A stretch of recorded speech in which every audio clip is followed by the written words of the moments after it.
Hiya guys, so welcome back.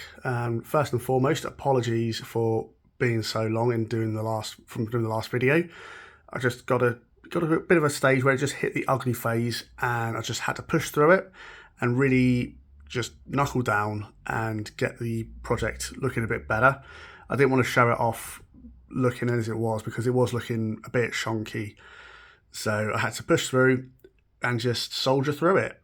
So this was the original plan, which I drew out so you can remember, and this is kind of how he's looking now. So as you can see, he has gone right through the ugly phase and is now starting to look a lot more cohesive as a model, if you can really call it a model.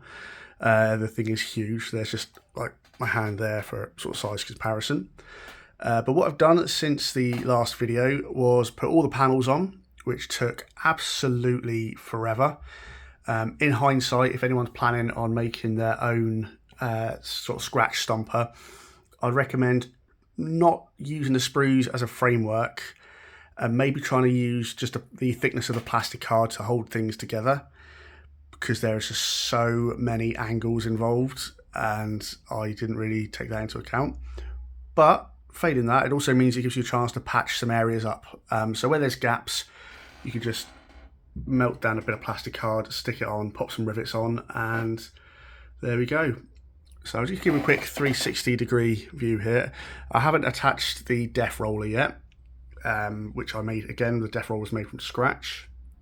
The belly gun, I added a little bit of orkiness to it, so that's from my bits box, which was from a Ork biker, I think it is. And then I made 6 sort of chambers to make it more like a Gatling gun kind of cannon. The def roller, made from scratch, I used 2 milk bottle tops as the circular guy template, rolled up a super thin piece of plastic card, and then cut out some thicker strips and stuck those on to make them look like big metal patches. For the spikes, I used the nibbly knobbly bits that you get on the sprue. So some of those are sort of fairly triangular shaped. So I stuck those on sort of semi-regularly, so they look like they're going to mince something up. And then just a couple more bits of plastic card at the end to look like, I don't know, like a brace or something. I've made a couple of braces out of sprues, which are going to be mounted here. And that'll give it like a def roller to flatten everything in its way. The rivets, which you can see, I had to make thousands upon thousands of those. Those are just from circular bits of sprue, which were chopped very thinly and then stuck on. And then the rivets on the other panels are the 2mm ball bearings. And those are drilled in using a drill bit, a 2mm one, funnily enough. And then stuck those ball bearings in so they look like they're riveted on. But where you get little gaps, you can use thinner pieces of plastic card, heat them up with a lighter just to make them a bit flexible to bend to fit, and then just put some rivets on, and just like it's being held together. I managed to keep hold of some of the original Predator hatches, which were on the Predator bit at the back. There was a really big gap just down here, which I just thought, rather than fill it up, I'll just stick it all back on with rivets and bits. The engine sort of like compartment, or the oil tanker, this is from a super sour sweet case, which is like a barrel. So I thought that's just ideal. It makes like an instant fuel tank, and that's where the mech's gonna go. Looks like he's fixing something. The exhausts were just made out of plastic straws and then various different tops to make them a bit unique. And then obviously just more going on around here.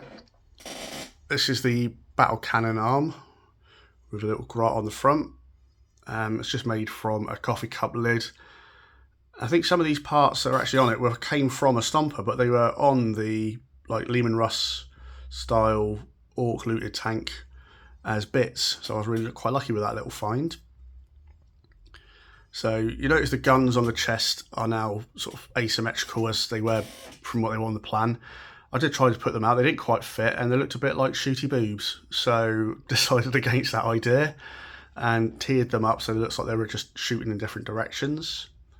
And we've got a little rocket launching grot here, and then there's a head with rivets and bits and bobs. I decided to add some more critters to be on the outside to just liven things up a bit. So we've got a little mech here who's just been sort of kit bashed together. He's got some orky sort of tools, I guess. So he's going to be just up here bashing his machine to get it working again.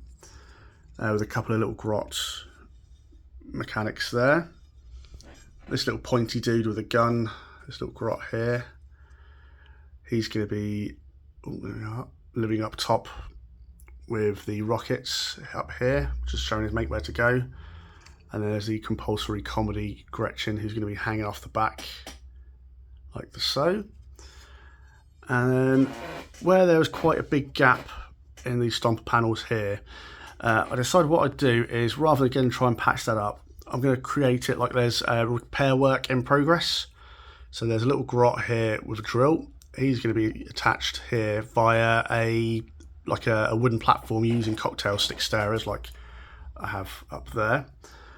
And I've just adjusted up an orc like so. He's got his foot braced and drilled out a little hole in his hand so that he can be holding a chain. So he'll be up here.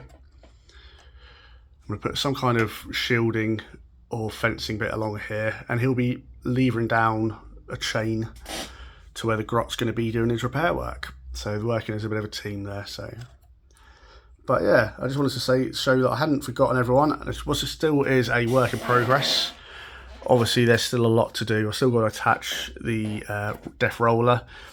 I've got to somehow work out to get the angles of this platform up. So I might just use some sprue goo in between this little track bit just to raise it up a bit so it's facing a bit more level. And then neaten off this back section, put some bits and bobs and orkify it all a little bit. And then we're going to be going on to the painting bit, which is, well,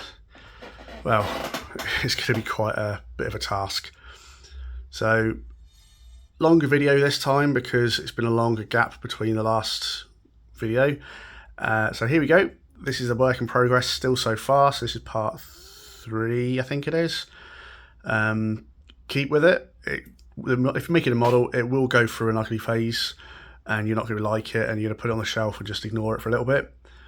Do that and then come back and attack it with fresh creativity and go from there. But above all else, the really, really important thing, don't forget to drill your barrels. See you next time.